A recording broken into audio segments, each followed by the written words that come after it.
All right, guys. Thank you for being here. Nice turnout. Luke, maybe just start off by you've had a storied career in finance. All right, just like give these folks an idea of background where you came from. You worked for some pretty impressive companies and did some exciting things. Sure. So backwards in time, I've been at Pipe for about 2 years. Before Pipe, I was the GM of Square Banking. So after Jackie Reeses left, it was the Square Capital business, debit card, checking account, savings, instant transfer, credit card, and 5 geos. Learned a lot about actually how to build stuff fast at Square. They're pretty good at that. Before Square, I was at Intuit. So Alex Chris actually he's the CEO at PayPal now. He hired me out of private equity to come build QuickBooks Capital. And so I got to do a 0 to 1 at a big company that is known for their mission-based leadership and just training CEOs in leadership. And so I had a 5-year grad school education in leadership at Intuit that was amazing, like customer focus, leadership. It was great.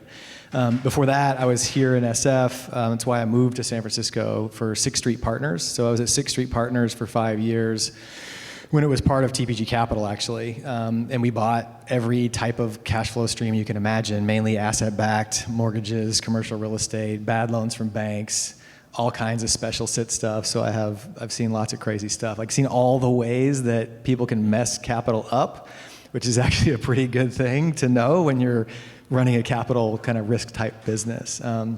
I grew up in Texas, so I was at Lone Star Funds before that, John Graken's Global Distressed Fund, and I was at Highland Capital Management, the CLO fund, not the one in Boston when it actually blew up, like the $4 billion in credit hedge funds got smoked in the global financial crisis. So there's lots of stories across all this stuff, but really a decade of credit and almost now a decade in tech, which is a pretty good combination for what we do at Pipe. This is why we're so excited when he took over the helm about a year and a half ago. No, 2 years and 4 months now. Man, time flies. Yes. Yeah. Like every great company, every great startup, there are pivots along the way. And, Pipe started out as a revenue-based financing company, and now you're an embedded finance company. Talk about what is embedded finance and how did you get to this new business? Yeah, it's interesting. So the founders of Pipe raised a ton of money, like $316 million, on an idea that small businesses could sell their future revenue on an exchange. So that access to capital for small businesses, that's kind of the only thing that hasn't changed. We've expanded the TAM by opening it up to every small business that accepts credit cards or accepts payments, which is all of them. There's some industries that are tough to serve. But then it's interesting, like one of the hardest things for any fintech is to acquire a customer. And so I was extremely spoiled at Intuit. Like we built QuickBooks Capital from scratch and got to 2.7 billion a year in volume because we had all the customers already and we had all the data. I got to lead Square Capital. We did 5 billion a year in loan volume, but we had all the customers coming into product every day. Going direct to small business doesn't work. And so you learn from Klarna and Affirm, who do B to B to C. And when you see a firm sign one deal with a company like Shopify and can do 9 billion in volume to the Shopify shoppers, that's a pretty aha moment. It's like, okay, there is a way to actually acquire a customer cheaply. So we ended up taking the known risk thing that's the same as what I was leading at Square Capital. Same thing as Square Capital, Stripe Capital, PayPal Working Capital, Shopify Capital, Toast Capital. It is a known product with product market fit. We just plugged it into a new distribution channel, which is a B2B2B distribution channel, right? And then beyond that, like how can you actually add a ton of value to the mega cap partners that we're targeting? And it requires you to go international. So we're in US, UK, Canada, Australia already. The giant partner that we can't say the name of yet, who I know you know who it is, Marlon, but we launch in July with them, and they're launching with us in US, UK, Canada, Australia. They're gonna pull us into Japan, France, Spain, and Germany as well. And they're so excited because Can you tease what that could mean to the business? I mean, this is why B2B2B is so exciting. Like the existing partners we have, we're getting 40 to 50% annual growth because they're SaaS vertical companies, right? These SaaS verticals are where the small business owners spend time. Like business owners don't go to the bank anymore. They go to their Boulevard software or their House Call Pro or Jobber software to run their entire business. And when you land one, you just get free growth because they're growing so fast. And then when you land the next one, and if it's a big one like we're landing, you can get 80 million more in revenue out of one partner. That could be 150 million in revenue over the next 2 years as you launch in the other geos, right? So it's meaningful, right? So it's a step function style growth that you get a ton of growth from the historical partners because they're all growing so fast. But every partner this size that we sign will be another 80 million in revenue, right? It's awesome. I'm so excited. So you kind of snuck that in there, but I just want to make sure everyone heard that, right? One partner represents 150 million recurring revenue, annual recurring revenue, right? It will, yeah. Once we're fully at scale with the products within, that's true. But like this is the speed of growth here, right? I had to turn off the existing revenue in the business when I got there and start from scratch. And it took us 13 months to get to 5 million in revenue. You showed the 21 million number earlier. So 4x in 1 year. We're going to 4 or 5x again. Mm-hmm. I think we'll get to 100 million run rate by September. And I'm super proud of this because that's 31 months from when I got there, and it took ramp 36. Yeah. And we're not AI. I mean, it sounds good to me. Sounds good to me. Yes. Now you also have a card product, right? Talk about that and the partner you launched with that card product. So there's currently a gap in the market. Like Ramp and Brex, many of you probably use these cards at your funds. It's a pretty amazing experience, especially if you've used Concur as well. Concur's a mess. Ramp is amazing. It's magical. You have to have $200,000 of cash in your bank account to use a Ramp or Brex card. They don't really underwrite the risk. They just want to see that you have enough cash in the account. Pipe, for the very first time, is going to have a full Ramp or Brex-like experience for micro merchants for the first time because we have this risk engine that can actually serve this population. Capital One and Amex also cannot serve this population. They're 680 or even 700 plus FICO underwrite, and they ask for personal guarantees on the business owner. So there's a gap in the market right now. There's 30 million small businesses that are small that can't get the magical receipt capture experience of Ramp, and they can't receive an invoice and extract the data out automatically, track all the history of them, set them up for payment, and just save time on the account payable side. So that's the acquisition we did. That was the one you asked me about corrections earlier. It's Glean AI. You called it Glen AI. It's Glean AI, but it's not the big one that just raised money. It's a smaller one that raised $20 million and spent 4 years building AP automation. So we have the full Ramp or Brex-like experience, card spend management plus bill pay for these micro merchants. And really it's a mechanism, again, to monetize with capital. You can use the invoicing or the AP product for free, and then we'll monetize by paying these bills with capital.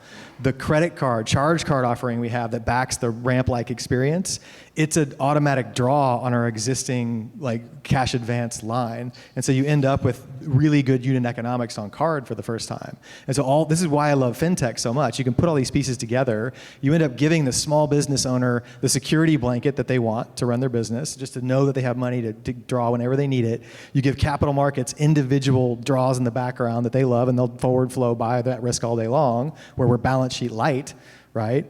And then the partners can partner with us, and we help them offer these very complicated, highly regulated, highly risky features to their customers. They can make 5 points of EBITDA, right? They may only have 5 points of EBITDA. We can help them double their EBITDA sometimes if they let Pipe do the embedded offering, right? It's truly white labeled. You can't even tell it's Pipe in the background. Like Boulevard Capital powered by Pipe, or House Call Pro Capital powered by Pipe. And they get to be the hero for their customer, and the customers already trust those brands. And so it's a really great fit, actually. Awesome. So quickly becoming, or maybe you are, the category leader in the space in, like you said, 36 months or so. What did small to medium-sized business do before Pipe? What's the primary value proposition that they're gravitating to, and who's the competition? Yeah, it's interesting. I rattled off a bunch of Square and Shopify and Stripe and Toast.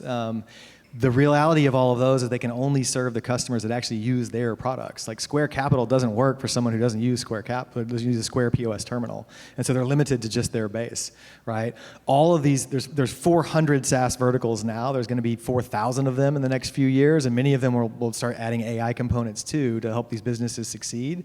But the biggest shift is that business owners before could use a QuickBooks or some horizontal to run their business. And yes, I helped start the capital business at Intuit too, so they can actually make loans there. But the biggest competitor to QuickBooks still is literally a shoebox full of receipts.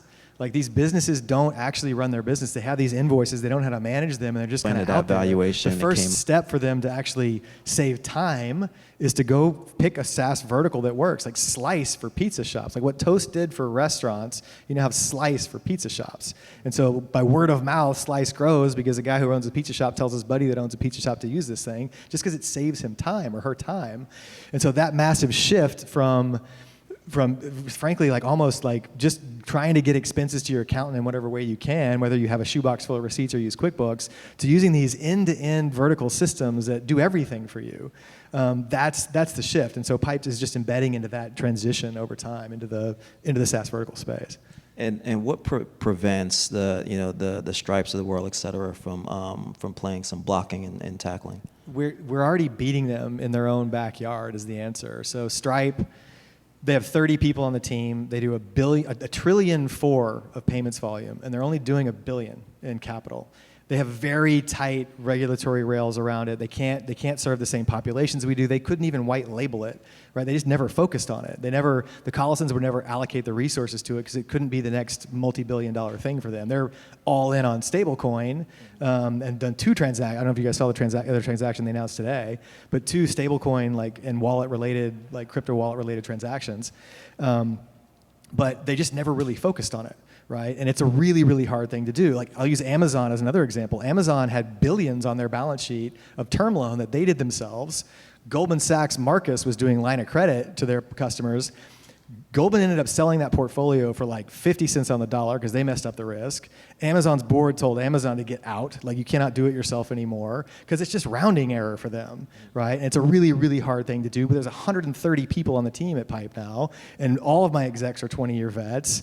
You just have to execute perfectly to execute on this type of highly regulated, highly risky thing. It is not the same as payments. It's very different. And so we're able to go beat Stripe because our product is so unique. It's a multi-draw version of this. Like Square and PayPal, you can draw once every 9 months. You can't pay bills with capital if you can only pay one bill every 9 months. You just can't give the customer features you want. And so Pipe has built a version of this that lets you pay individual bills. You can pay payroll every 2 weeks with capital if you want.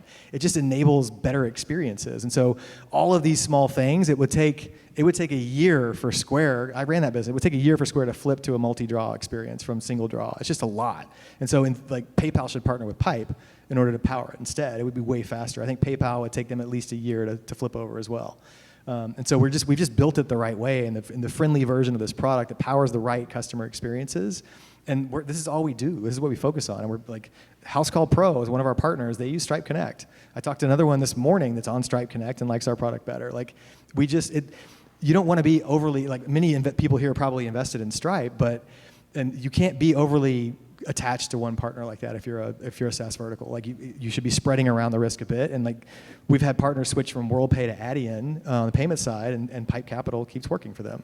It's just a more agnostic way to solve that one thing better, right? And when we can do it in 7 geos and have 3 capital, card, spend management in 10 geos, you don't need 30 partners anymore to go do 3 products in 10 geos. You can just use one, which is Pipe. And that's a very different thing too. Nobody's really done this at the international level yet either. And we're executing on that really well. Awesome. Last question, I'll get you out of here. There are a number of CEOs in the room. There are also a number of investors in the room that have companies. What do you want them to remember about Pipe when they walk away today? Interesting. So I think the thing that's the most important is why we come to work every day at Pipe. This is a very Intuit style mission-based leadership thing. We're here and my team gets excited and I get excited to come to work every day because of the underlying customer stories, right? I flew to Atlanta 2 weeks ago to meet with this company called Swella that is a braid bar. No FICO score. The woman went to Wharton and cannot get access to capital.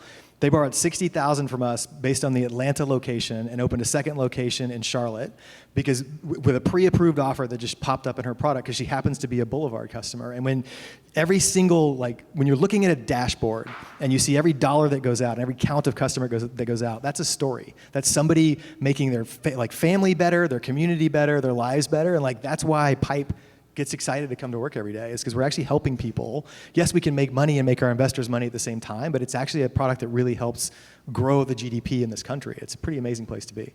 Well, we're certainly excited. I'm going to let you go after that one, but everyone, please, let's give Luke a hand. Thank you.